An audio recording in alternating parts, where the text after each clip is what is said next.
Welcome to Ferment Radio, a podcast series that takes you deep into the fascinating world of microbes. My name is Aga Pokrywka, and I invite you to join us in a conversation with people from the most diverse backgrounds, including science, gastronomy, and arts, to develop new recipes for living on a broken planet.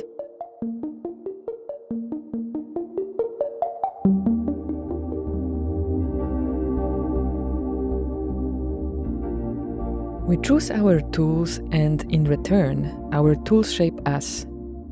Tools can be an opening to new possibilities, but also a limitation. What makes the workspace of a fermenter? What tools are there available? How do these tools influence the process? In this episode, we sneak peek into the kitchen of David Zilber, chef, fermenter, food scientist, and author of the Noma Guide to Fermentation. Guided by David's voice and powered by imagination, we stroll around his lab at Christian Hansen in Hørsholm, Denmark. This is the second part of our interview with David Zilber. Check out episode 36 to learn more about the importance of little ferments in the big food system. When you cook at home, do you follow recipes or Never. Okay. Never. And do you ferment at home? Yeah, I do. Why I'm asking is that follow similar ways of dealing with food at home and in your professional life, because in a way, food making for many people is something you just do at home, but for you it's both. So how much those two are kind of intertwined and impact each other? Yeah, I will say that I've never cooked more at home since leaving restaurants. Like, I have always enjoyed to throw the occasional dinner party, cook for my girlfriend on the weekends, whatever. But since leaving restaurants, I make dinner every night. And I just go to the market, I see what looks good at the veg stand. I'll get a great cut of meat sometimes, or some nice fish, and come home and just cook what I want. I have this bad habit of seeing food on Instagram. I follow lots of food accounts, and I'll just see Gajangmyeon from Korea, which is this the Korean version of fermented black bean paste as a stew. And I'll be like, oh, that looks good. I won't even look up a recipe, and I'll just make it and be like, this is delicious. And then I'll look up a recipe and that was good. I wonder how it's actually made. I'm like, okay, I was kind of close. And then I'll make it again properly. I have a bad habit of doing that, of just winging it the first time and usually hitting kind of close to the mark. I do ferment at home, but it's usually a very steady rotation of only the things that I like eating on a regular basis. So I always have 5 kilos of kimchi in the fridge. I always have a jar of pickles, pickled jalapenos. I recently went on a trip to Bulgaria and brought back with me some amazing culture from raw milk that I've been propagating myself, and I've made really delicious kind of yogurt ricotta and yogurt quite regularly from it. I have 2 liters on right now. And what else? And in the summertime, I brew coffee kombucha. And occasionally I'll brew a kombucha here and there if there's a fun flavor. I'm also constantly being sent ferments to taste. Oh yeah, okay. That's another kind of funny, just as a fermented food influencer. But in terms of more involved fermentation, I do that in the lab. I wonder, could you give us a little tour around the lab? Sure. It can be or an audio tour. Yeah, but I'll paint a visual picture.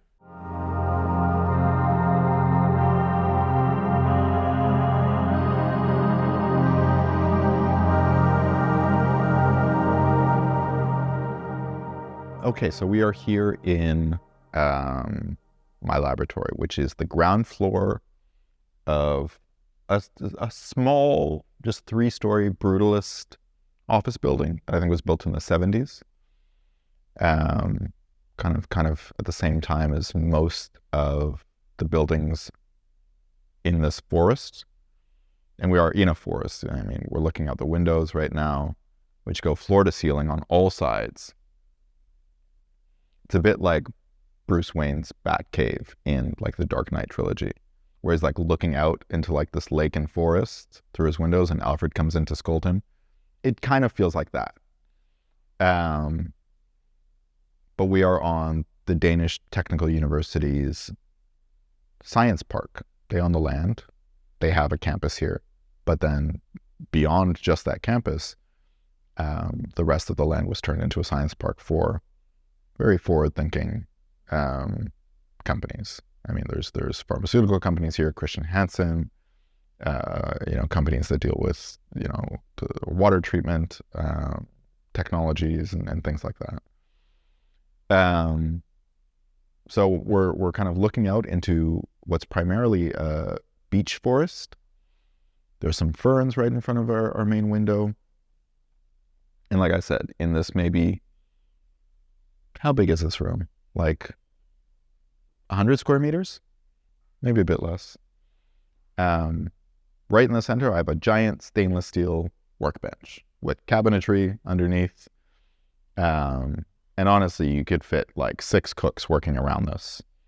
There's some hardwood floors in kind of like the less busy areas of the room. And then some like industrial, non-stick, very easy to clean, like laminate floor in the kitchen workspace. I have kind of miniature versions of everything I've had in any fermentation lab I've ever worked in.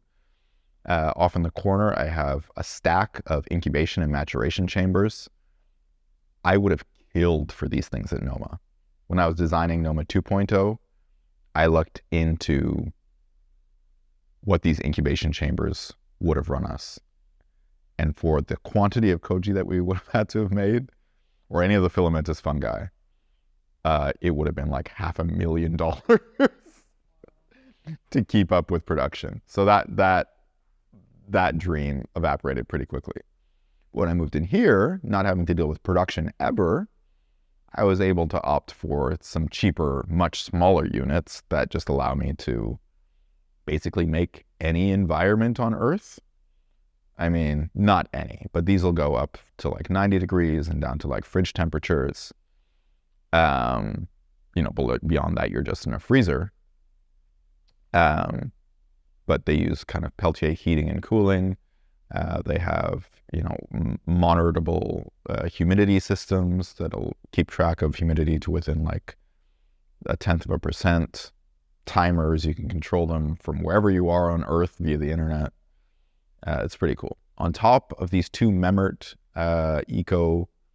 what's their actual name? Advanced Eco Peltier Technology HPP climate chambers. That's what they're called. On top of these 2 chambers, I have a dry ager, which I use for like salami.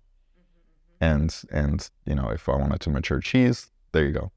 It's kind of like a more simple version of what the Memerts do. But it's also great if you just need to store something for like a month to let it desiccate slowly. Then I have 2 big double-doored pieces of equipment here, a fridge and a freezer. Standard kitchen fridge and freezer, but it's no walk-in. I don't have space for a walk-in in this lab, but I don't need one, honestly. When I'm working with products, it's usually at most like 5 kilos at a time. That'll fit in one hotel pan, and you can fit a lot of hotel pans in both of these. I'll just open this up and you can see kind of, buckets of koji that I've had to make for various experiments. And then in the freezer, at least, there's a whole bag of yeast over here. So they're mostly ingredients for the stuff you are working on. Yeah, exactly.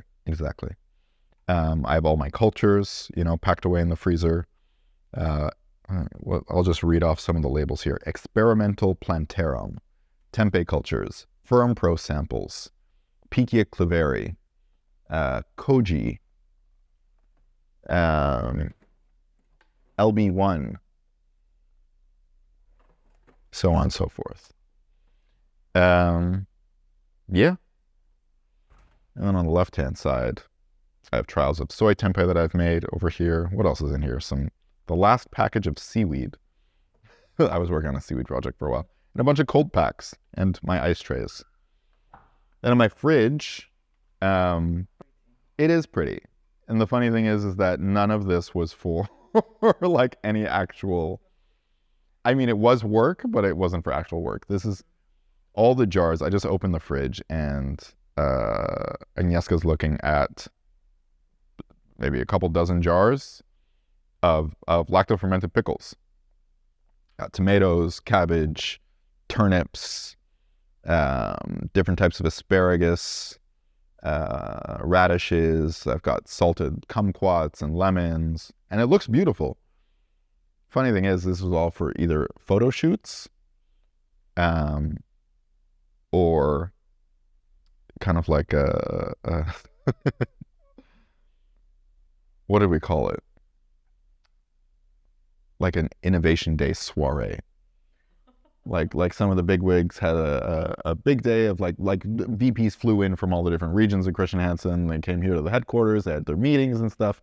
Then they came here at like 5:30 to taste some of the things we've been working on that I cooked up. You would give a tasting of that. Exactly. So I held like a canapé party. Okay, you look ready. It's quite many jars. Yeah, and I fermented a bunch of vegetables and stuff in the style of many of Christian Hansen's customers, to have like a tasting. You know, we served olives from actual olive manufacturers and plant-based burgers from, you know, companies that were using our microbes to make some of these exact products. And the leftovers sit in my fridge, and sometimes I eat them for lunch, like I did today. Today I made a kimchi grilled cheese sandwich with a fried egg. So they did not go to waste. Great. Yeah. And then on the bottom is actually a perfect example of some of the stuff I work on. There's a whole tray of non-alcoholic beer that's fermented with some Christian Hansen species of yeast that are really good at making flavor without making any alcohol. And then this tray, this is in German, Erbsenprotein, soya protein, which is pea and soy protein.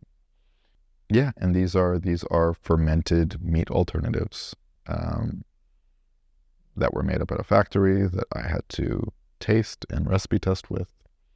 The funny thing is, like, I think each one of those blue tubes that you're looking at, and it just looks like a tube of meat. You can't really tell what it is outside of the label. Those are probably like 4 kilos each, which is maybe 3 kilos. And when I actually have to like taste it and kind of judge where it's at, I'm eating like a mouthful. And sometimes, man, the waste in like industrial processes is just egregious. But, you know, they're working on like a factory line, and that's like the smallest version of something that they can make in a mixer. So I end up with lots of leftovers at times. And on the top shelf, you have more like sauces. Yeah, again, those are like condiments that I've had like left over. Glazes for different things. You know, I made a mayo, like an umami mayo, mustard. There's some chili crisp in there, so on and so forth. Yeah, my ongi with a really great batch of kimchi, actually. Ah, that's great. And then I also had to do up some desserts at some point. So there's like miso caramel in there that I have lots of leftover. It's so good. Oh my God. Don't get me started. And then over here, I have a double stack. This is like kind of the working kitchen. It's a corner of the room. I have double stacked combi ovens. I have my induction burner. Nothing complicated. You know, my little dish pit, my Hobart dishwasher. I didn't really want like a proper restaurant kitchen hood vent in the kitchen. I'm not doing that sort of intensive cooking. But because it's a big corporation, like the building manager was like, oh, you need one. You need a fire suppression system. I'm like, I really don't. I'm really not. I'm not going to be cooking that much. But there is a very fancy, like, UV controlled hood system in here as well. Then I have my little wall of inspiration. I got these great shelves from Vitra. This is where I bring the color to an otherwise pretty, sometimes bland company. I hope I don't get reprimanded for that. But yeah, you know, my fermentation flavor wheel that caught your eye when you walked in, done up by Elisa Caffrey. I got my houseplants in here, all my succulents. You know, I have photos from Dasha Pelson, the amazing kind of microbial artist and photographer. I have some old photos that I'd taken at Noma of some moldy ferments that I'd put on. Got my periodic table of the elements, a nice tapestry that a fan sent me, inspired by my work. and a bunch of ball and stick models of molecules that I love, whether it's ammonia or lactic acid or glucose, and then some random kind of, chunks of dried store ingredients. Yeah, those are made by Ren Boers, who is a Dutch ceramic potter master out in the Netherlands. And he has a really great company. He makes amazing crocks. He also makes wooden kioki. Ren Boers, though, that's his name. Down the hallway towards the entrance, I have my backpack machine, my speed racks, equipment for coffee tastings, because sometimes people from the beverage team work on that here too. I have a rotovap for experiments that were being run with an intern who was working on non-alcoholic wine. Then kind of along this southern wall, we have these big stainless steel shelves that house all my pots and pans, and then there's a bunch of white crates that I use to keep kind of the knickknacks and bulk ingredients. So there's like, out of 3 shelves, there's one kind of dedicated to equipment, pots, pans, mixers, Thermomix, Roboku, immersion circulators, styros, things like that. On the second shelf, we have all the ingredients. I have tubs for wheats and grains, and then a bunch of, 1 liter and 5 liter containers for everything from yellow peas to soybeans to almonds and hazelnuts. And then again, the second shelf that has nitrite, xanthan gum, mannitol, locust bean gum, calcium chloride, carrageenan, iota. Who's behind here? Sodium alginate, ascorbic acid, tartaric acid. All the things that end up as E numbers on the back of an ingredient exactly. label. I'm like, so this is how they look. They look all alike. They all look like white powder. Yeah. They all look like cocaine. And then on the last shelf is my plateware whenever I have to do tastings, and all of my kind of prettier fermentation experiments, all the crocks. There's a year-old experiment where I took leftover tempeh and tried to make soy sauce out of it. Not as good as aspergillus, but it does work to some capacity. And then various forms of miso that I've put on for specific recipes. I was working on a project where I was trying to improve a huge food manufacturer's hummus, and my suggestion was, let's make a chickpea miso and fold that in at the end. And then they didn't opt for it because they're like, this is too much work, but I still have the miso. So there we go. These are like a long-term projects, right? Yeah. And I mean, they're kind of on. It's kind of the same case at Noma. Sometimes you would have jars in there where you're like, how'd this one turn out? You're like, wasn't that great, but we didn't really take it off. We're just seeing how it develops. Maybe it needs more time. Yeah. It rarely ever needs more time. It's very rare that there's something that was on for like 3 months that you're like, I'm not sold on it. That is somehow mind-blowing at 1.5 years. But occasionally it has happened. It happened to me here with fish sauce. There you go. And my very limited library of fermentation books was just Sandor Katz's Fermentation Journeys and the Noma Guide to Fermentation. And one other, a Danish book. Because all my cookbooks are at home.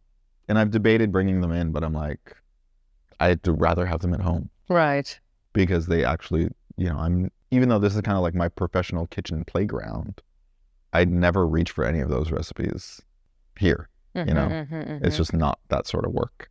Maybe if this space became something else at some point, I would bring them all in. But for the time being, not so much. Then I have my little desk in the corner that just has one office chair, and that's where I sit at my laptop. And then in the center, I have a tasting table, which is where we've been recording this lovely conversation. Just basically a 4-seat high top made of wood, lovely oak veneer chairs or laminate chairs. And we have a beautiful view out to the forest, and the birds are chirping. It's quite solitary as a lab in a corporation. It is. Right? It is. I am self-contained. And it does get lonely here a little bit. I mean, I do go across the street for lunch at the canteen. But, you see the labs at the main campus, and they're in busy hallways, and there's people popping out all the time. But here I'm kind of off my own little fermenty world. And I guess I have my microbes as friends. Hanging out with microbes. Yeah, they're not great conversationalists, though, but still. Well, but it's quite a presence. You can definitely smell them. That's for sure. You know that they are there.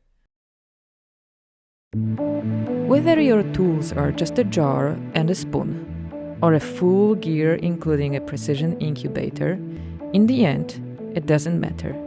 Fermentation as a form of change can be induced in a variety of ways, but is only possible if it meets the right conditions.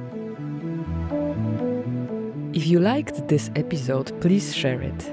If you would like to know more about the show, listen to this episode again, or find previous episode, please go to fermentradio.com. You can subscribe to this podcast on Spotify, Apple Podcasts, and more.